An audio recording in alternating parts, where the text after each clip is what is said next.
the Thebarcaroller's charts are wrong.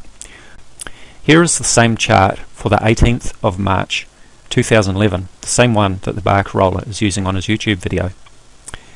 In his chart he has drawn a straight line between Neptune, Venus and Saturn and shown these three planets in a direct planetary alignment.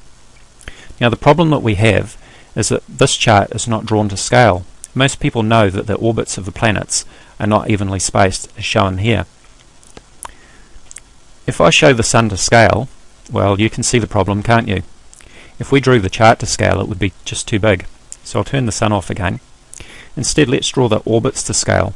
Before I do that, just take another look at this alignment between Neptune, Venus and Saturn and watch it as I turn the orbits to scale button on. Okay, what's happened to Venus? It's disappeared. Here's our line between Neptune and Saturn, and Venus is nowhere to be seen. Let me zoom in. Okay, now here's Venus. It's this pink one here. You see the problem?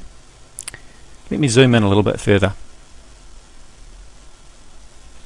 Here's the Sun, here's the orbit of Mercury, here's Venus, and here's the Earth.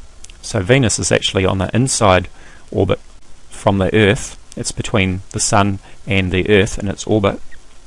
Then there's Mars, then there's Jupiter. Let me zoom out.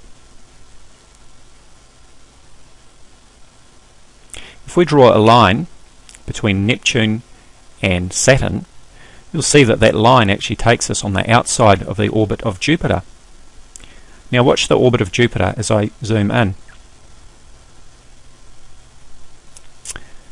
So Venus is on the inside of the orbit of Jupiter, it's on the inside of the orbit of Mars, it's on the inside of the orbit of the Earth. So if this chart is drawn to scale, we're talking about an error of hundreds of millions of miles. Let me turn the scaling off. Here's a line between Neptune, Venus and Saturn. When we draw it to scale, then Venus is nowhere near the alignment. I hope this has clarified this for you. Thank you. Hello, here is the first video showing why the Thebarcaroller's charts are wrong. Here is the same chart for the 18th of March 2011, the same one that the Thebarcaroller is using on his YouTube video. In his chart he has drawn a straight line between Neptune, Venus and Saturn and shown